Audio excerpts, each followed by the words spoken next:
Yo, what the deal? It's your boy X.E.L.O. Welcome back to the channel, man. Thank you, yes, you for coming back. But if you are new here, please do me a favor and like, subscribe, hit the bell notification. That'll let you know when I drop another video. If you are new here, make sure you leave below in the comment section. I'm new here. Today, what we're gonna do is go over the Novation FL Key 49, and we're gonna actually pull it up inside of FL Studio, and I get to tell you guys a couple of things that it does that's really cool. And if you are an FL user, I would highly suggest to get one of these keyboards. Let's go. All right, so here we are in FL Studio, and this is one of the themes that I actually created for FL Studio. If you want to get this theme, I have it inside of my Discord in the free stuff, and you can download. I have two different ones for FL Studio. So I just set up a couple of things in here, some drums, the grand piano, sine player, and an expand, just to kind of demonstrate what the keyboard is about. So looking at the overhead of the keyboard, you have your controls over here, which work perfectly fine. I really like the fact that they had it set up on this side. It makes it a lot easier to kind of start recording and stuff. Usually it's over on the left-hand side. For some reason, I'm weird with the left hand. I don't know. Maybe it's just me. You have an option to do like a score log, which is basically if you just started playing stuff and you wanted to put it inside of FL Studio, this is the easiest way to do that. So if you're playing stuff and you forgot to hit record, you can just dump the log into the file, which is pretty cool. You have your redo and undo buttons. You have a metronome and a quantize right here on the controller. Play, stop, record, kind of self-explanatory. You have an option to do a solo for your mixer. So these faders here will actually control the mixer.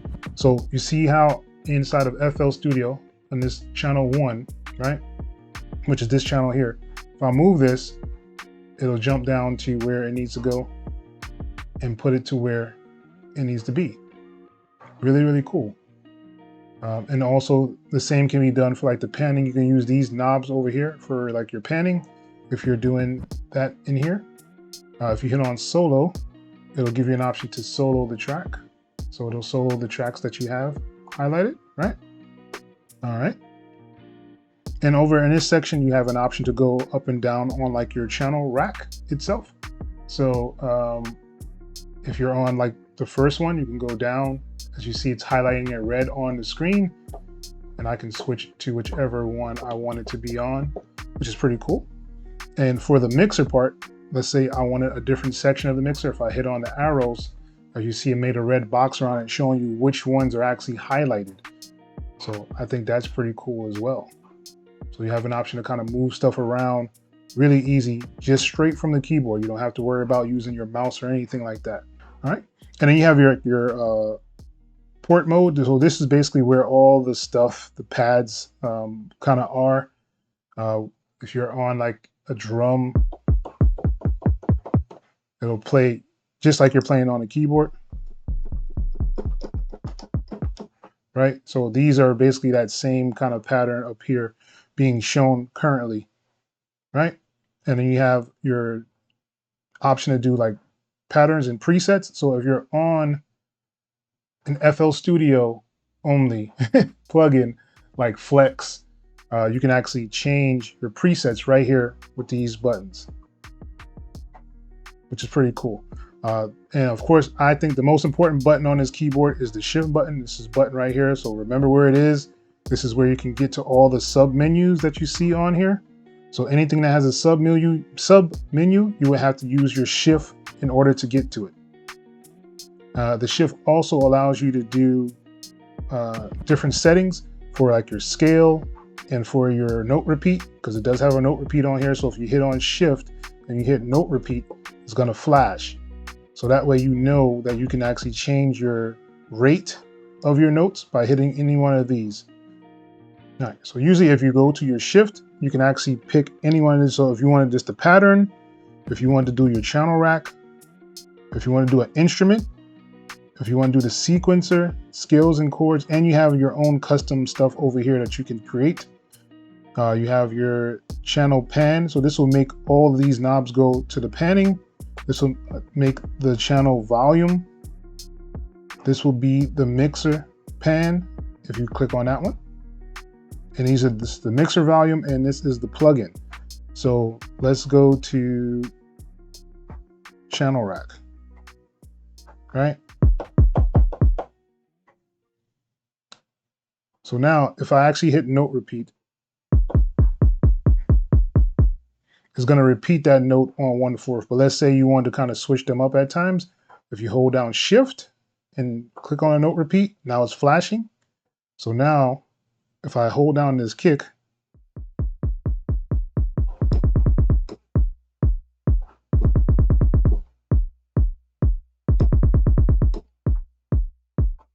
and you can do that right there from the note repeat once it's flashing. If it's not flashing, you can only do one note at a time. I hope that makes sense. So if I have it set to the 1/4, even if I change it, it's not gonna change,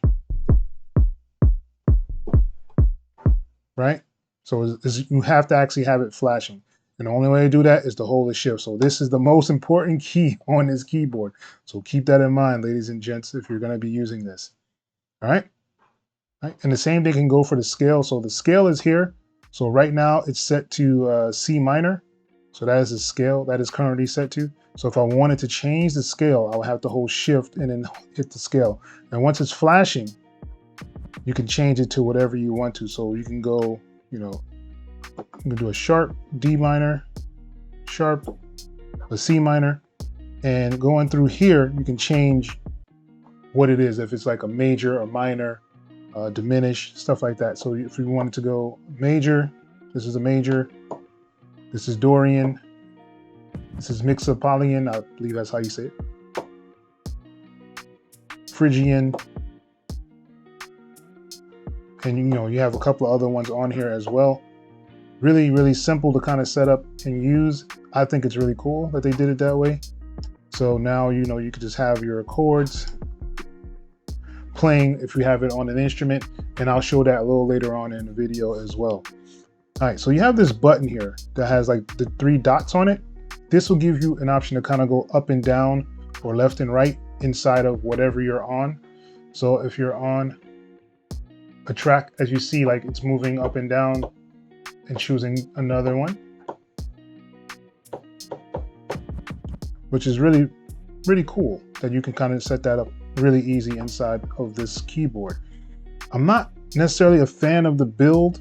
I think it's okay. It has a nice little weight to it.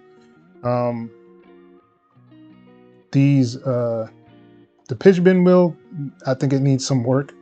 It's not really snappy, like a lot of other pitch wheels on devices. These kind of feel a little flimsy to me, but that's just, you know, my opinion. The keys sound really, really hollow to me. I think they could have did a little bit of better job on the keys itself. I mean, they feel okay. There's nothing really wrong with them, but using some other keyboards, I think that they could have did a little bit of better job with this. All right, so let's kind of just go through and demonstrate how everything kind of coincides together. I know the most important things to me is usually being able to lock things to a scale, which is really cool. You can do that on here. Able to do a note repeat if you need to do a note repeat for like some hi-hats or something like that. What really kind of got me interested in this keyboard was the fact that I can kind of just go through the channels and play them all kind of at the same time. What I mean is, like, if I hit anything on here, it'll play it, right? So if I have my drums on like the first 4, let's say, right? So I wanted to do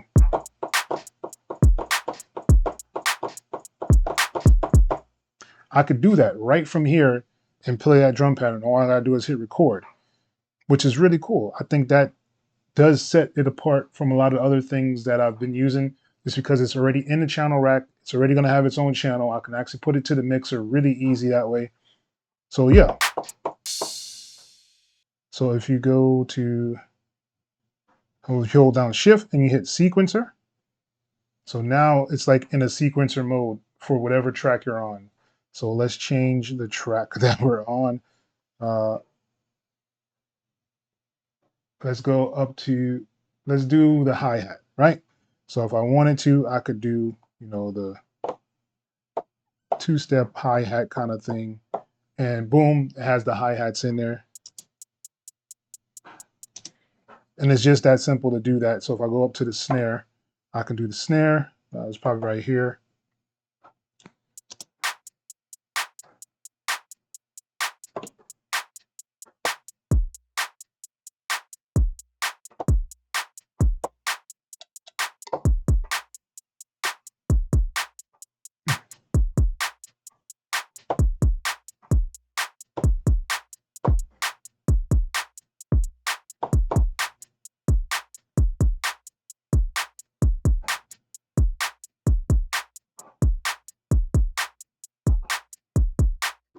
Right, and you have that option to do that. It's right here from the keyboard. So if I take them off, which I can do,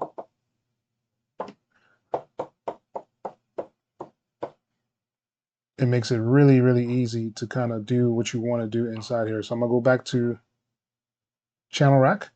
So now I'm back on the channel rack, right? And if I wanted to record some drums in, I can hit record on here, hit play.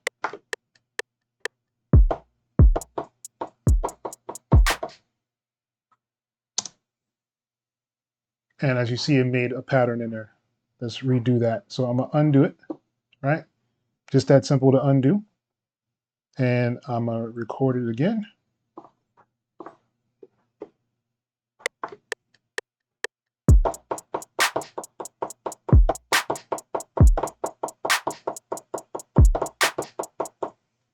All right. So now we have a pattern that we made. We take out the record and we can listen back.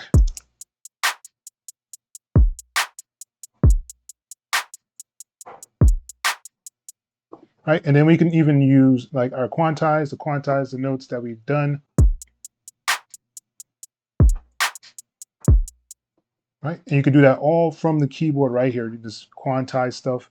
I think that's really cool, but we're gonna undo those. All right, so we have that all undone, which is really, really simple to kind of do inside of this keyboard. So let's say I wanted to do the piano now, right? And this piano is actually a flex, right? So I can do this as an instrument. So I can go to Shift and go to Instrument, right? And I can open up Flex. And as you see, I'm in a piano just inside of Flex. I can do.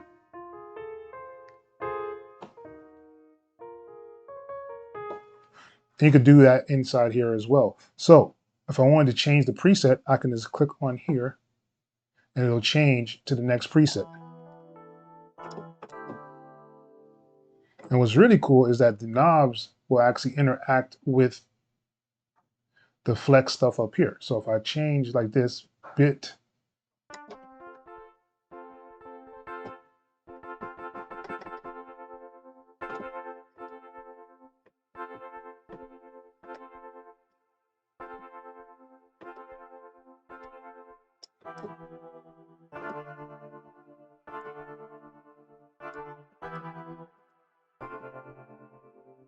I think that's really, really cool that they added that in here where you can kind of mess with all this stuff straight from the keyboard. You don't have to actually worry about any of that other stuff. Then you have the option to do scales. So if I do scales, right? And now it's on C minor.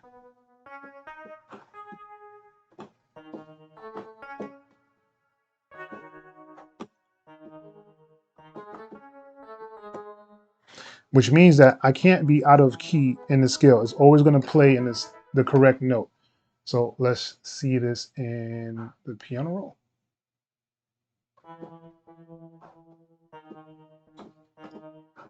So as you see, I'm hitting a different key and it's playing this key.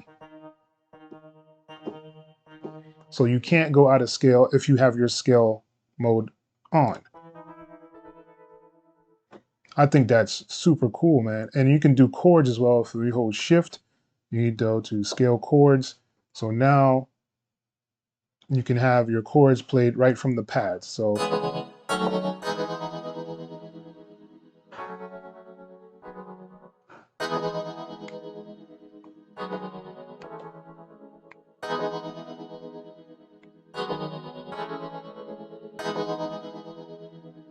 And you can always record that in.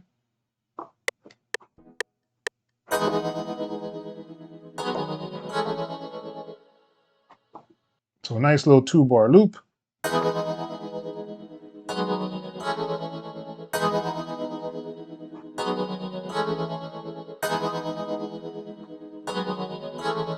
And you can always quantize it.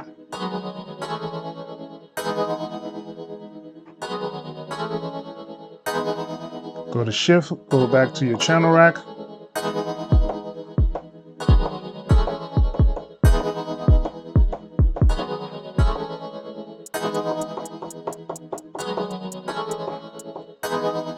And I'm gonna take off the scale. I'm gonna do the note repeat. I'm gonna do the shift and repeat.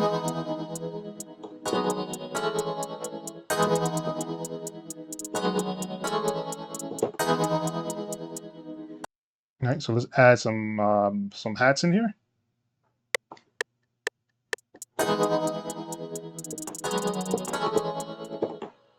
So now we have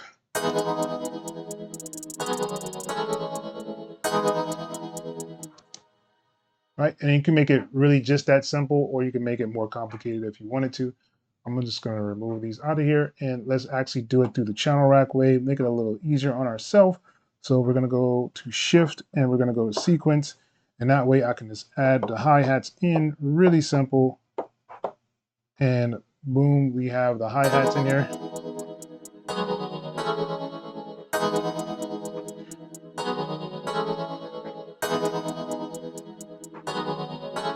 And as you see, it only did one page. So if I hit this button here that says page, I can go to the next page and add those other hi-hats. And now we have more stuff inside of the sequencer. Right? Let's go back to the channel rack.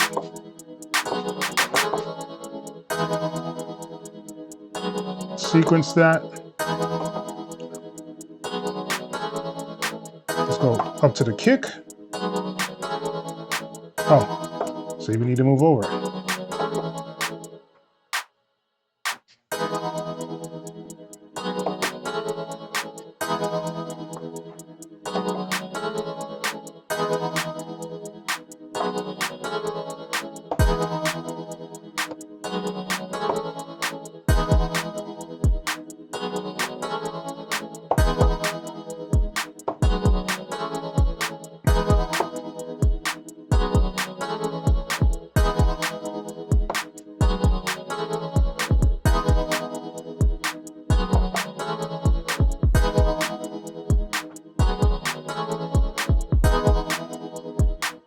All right, and just that quick, we can make a little quick sequence inside of FL Studio. So let's say we wanted to go to like this this sine player, right? And we have the scale locked, right? Let's go to instrument.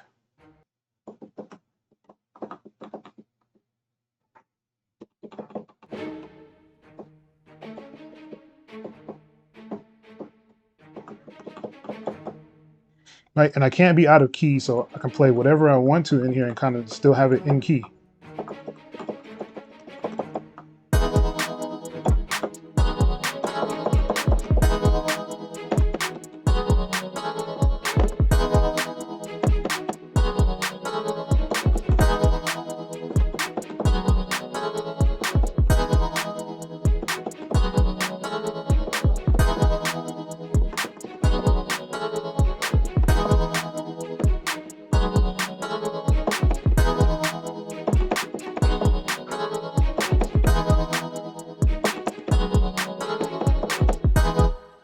And just that simple, we can kind of add that in here.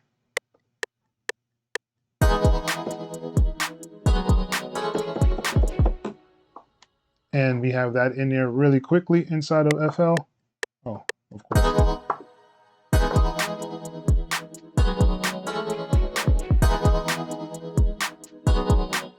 Right, and then we can even have it to go into this last one, this expand here, right? And this expand has an ARP on it. So now all we need to do is go to our chords and scales that we had.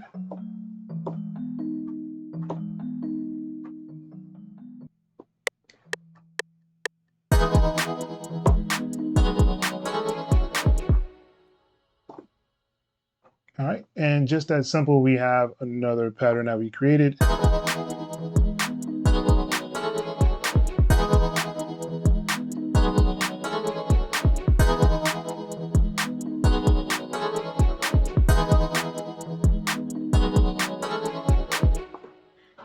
All right, so this is like the power of this keyboard that we have here. You're able to do so many different things. You could change where your rack mount is, and this is just on the keyboard. I'm not doing anything else. This is just a keyboard kind of controlling the DAW in many different ways. And I think that's really, really cool. If you are interested in getting something like this, I do have a link below to Zounds. They will actually get this out to you guys quick and in a hurry. And there's no credit check, background check, stuff like that. And you can even put this on a payment plan. So what are you guys waiting for? Definitely, if you feel that this is something that you want to get, I would say get it. The only downside to this is if you don't have FL Studio, like a full version, they only give you like a 6-month trial, I believe it is, or 2-month trial of the FL Studio Producer Edition. So you still have to eventually purchase FL Studio. It doesn't continue on just because you buy the keyboard. So just keep that in mind if you do decide to get this keyboard. Other than that, it's a great keyboard. Functions are great on it. I really like the way they innovated it with FL Studio itself. It makes you want to just create more inside of FL Studio. But with that being said, that's pretty much the end of this video. I hope you guys really enjoyed it. Make sure you guys are liking and subscribing to the channel. And once again, it's your boy, X.E.L. Till next time, people. Peace.